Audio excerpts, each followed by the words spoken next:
আসসালামু আলাইকুম নাহমাদুহু ওয়া নুসাল্লি আলা রাসূলিল কারীম আম্মা বা'দ আউযু বিল্লাহি মিনাশ শাইতানির রাজীম বিসমিল্লাহির রাহমানির রাহিম আমরা সবাই বলি শুকরিয়া আল্লাহুম্মা সাল্লাল্লাহু আলাইহি ওয়া সাল্লাম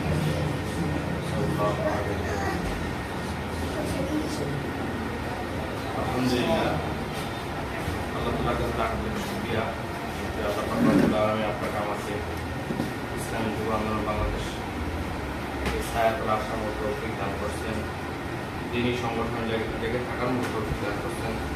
শুকরিয়া আদায় করি আলহামদুলিল্লাহ। আলহামদুলিল্লাহ। আসলে কথা অনেক আছে বা অনেক বলতেছে বড়রা, আর যেখানে মুরব্বীরা আছে সেখানে কথা না বললে চলে না, না বললে চলে। আসলে আপনাদের কাছে কি বলবো, এই ৬ নং ওয়ার্ডে কাজ কি হয় না হয় আমি সাংগঠনিক হিসাবে আমি জানি।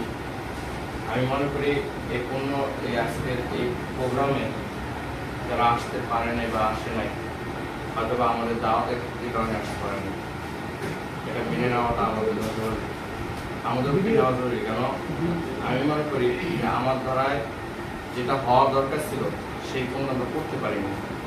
দেখেন ৫ই মার্চ থেকে শুরু করে, মানে ৫ তারিখ থেকে শুরু করে যখন দেশটা আমাদের হাতে যখন আবার নতুন করে স্বাধীন হবে, এরপর থেকে আমি দেখতেছি অনেক ওয়ার্ড সহ কেমন জানি তারা ঘুমায় গেছে। তারা হয়তো ভাবতেছে মনে হয় যে দেশটা স্বাধীন পেয়ে গেছে, জালেম থেকে মুক্তি পেয়ে গেছে, এখন আর আমাদের সংগঠন না করলেও চলে, এরকম কিছু ভাবতেছি কিনা জানি না। কিন্তু আসলে ইসলামী যুব আন্দোলন বাংলাদেশ বা আমরা যারা যুবকরা আছি, এইটা যদি আমরা ভাবি তাহলে ভুল হবে। আমরা জালেম থেকে মুক্ত পাইনি, এক জালেম থেকে আইনে আরেক জালেম হাতে দিতেছি মনে হয়। ৫ তারিখের পর আজকে এই দেশে কারা লুটপাট করতেছে, কারা ধ্বংস করতেছে, কারা নির্যাতন করতেছে, আমাদের কিন্তু এগুলো বলার আর কোনো বাকি নেই, আর দেখারও বাকি নেই। আমরা দেখতেছি, চোখ দিয়ে দেখতেছি, কাদের মেলগুলো খালি হয়ে যাচ্ছে, এগুলো তো আর দেখানোর কিছু নেই, আমরা সবাই দেখতেছি।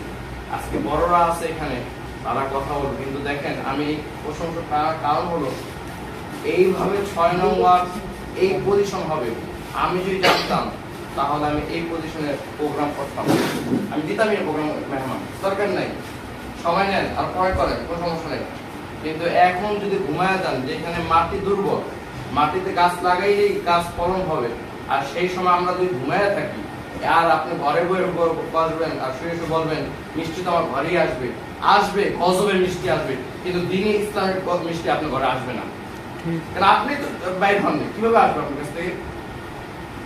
আপনি দিনই সংগঠন করবেন, আপনার ফ্যামিলিকে সময় দিবেন, আপনি সংগঠনকে সময় দিবেন না।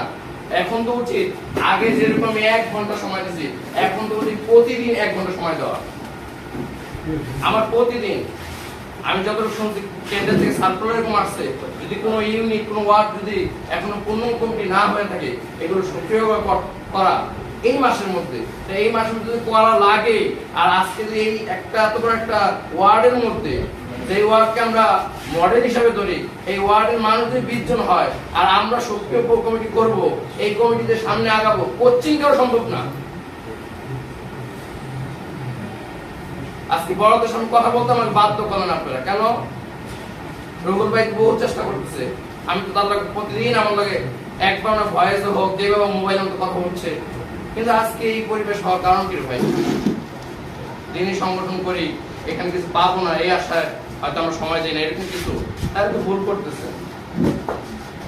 যদি রেজায় মাওলাকে পাওয়ার উদ্দেশ্য থাকে আর যদি সংগঠন না করেন, তাহলে আপনিও গুনাহগার হয়ে যাবেন। কারণ কি, আল্লাহ রাসূল সাল্লাল্লাহু আলাইহি ওয়াসাল্লাম উনি কিন্তু কি বলে দল ছাড়া ছিল না, ওনার একটা দল ছিল। জিহাদের মধ্যে আল্লাহ রাসূল জীবন দিয়েছে, দাঁত ভাঙছে, এইভাবে ভাঙে নাই।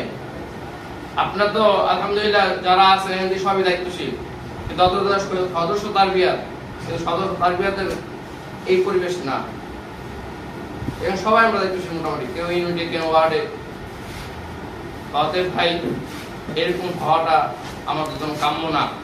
আর যারা আমরা এখানে আছি, আপনারা কি ফেরাউনের স্ত্রী আসিয়ার কথা ভুলে গেছেন? একজন মহিলা হিসেবে কি পরিমাণ ত্যাগ করছে, তাহলে আজকে আমাদের ত্যাগ কোথায়? আসিয়া তো কম ত্যাগ করে নাই, এক আল্লাহকে মানার কারণে জ্বলন্ত আগুনের মধ্যেও তার কি বলছে, কয়লার মধ্যেও চাপ দেওয়া হয়েছে, লজ্জায় বল্লম পর্যন্ত আঘাত করা হয়েছে। এই ইতিহাসটা আমরা ভুলে যাইনি। আমরা তো ওইটাকেই স্মরণ করে করে আমরা সামনে আগাবো, কিন্তু আজকে আমাদের এই অবস্থা, এটা কিন্তু গ্রহণযোগ্য না। ইসলামী যুব আন্দোলন বাংলাদেশ করি, আগামী সামনে আমাদের নির্বাচন। এখন যদি আমরা এই নির্বাচনের সামনে আসার পরে এখন যদি আমাদের কাজ কমে যায়, তাহলে ভাই আমাদের জন্য আর এরকম সুবর্ণ সুযোগ আর আসবে না, বারবার আসে না। যাই হোক, বড়রা কথা বলবে। আমি বিশেষ করে থানার সম্মানিত সেক্রেটারি সাহেব, আমি ভাইয়ের কাছে বলতে চাই, ভাই আসলে আমাদের ব্যর্থতা আছে, ইনশাআল্লাহ আপনি দোয়া করেন, আগামীতে আমরা আরো ভালো কিছু আপনার সামনে উপস্থান করবো বা উপহার দিব। আপনি আমাদের আজকের এই বিষয়টা আপনি আমাদের একটু সঙ্গে কি বলে একটু দৃষ্টিকোণ একটু আলোচনা নেবেন ইনশাআল্লাহ। কিন্তু আমাদের এরকম হওয়ার কথা ছিল না, হয়তো মাস অনেক জায়গায় হালকা চলতেছে বা কি হচ্ছে, এই কারণে হয়তো বা কিছুটা চেঞ্জ হয়ে গেছে। ইনশাআল্লাহ আগামীতে আমরা আমাদের জায়গায় আমরা আরো ভালো কিছু করে দিনই প্রোগ্রাম করে ইনশাআল্লাহ আপনাদেরকে আনবো। এবং এখানে জুলুম অত্যাচার অনেক বেড়ে গেছে, এগুলোকে দমন করতে হলে ইসলামী যুব আন্দোলনের পদক্ষেপ বেশি দরকার। সত্যি কথা বললাম ভাই, বিশ্বাস করেন ওরা ক্ষমতা আসার আগে যে পরিমাণ আঘাত করতেছে, আপনাদের এই ওয়ার্ডও গতকালকের আগের দিন মনে হয় গতকালকেও শুনছি এরকম, পরশু দিন, যে একজনের ভুঁড়ি নামায় দেয়, কেউ পাও হাত কেটে ফালাইয়া দেয়, অথচ ক্ষমতা আসে নাই। তাহলে এই দল যদি আসে তাহলে আমাদের কি অবস্থান হবে? আপনি মনে করেন আপনি বেঁচে গেছেন, এতদিন বিএনপি ছিল, আপনি মনে করেন যাক আমরা তো এরকম রাজনীতি করি না।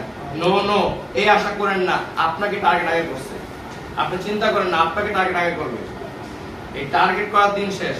এখন যেন আমাদের হাতে আছে, ইনশাআল্লাহ আমরা সবাই মিলে, নায়েব সাহেব সবসময় বলে যে আমরা সবাই মিলে মিশে একটা সুন্দর পরিবেশ করবো, দেশকে আমরা সুন্দর করে চালাবো।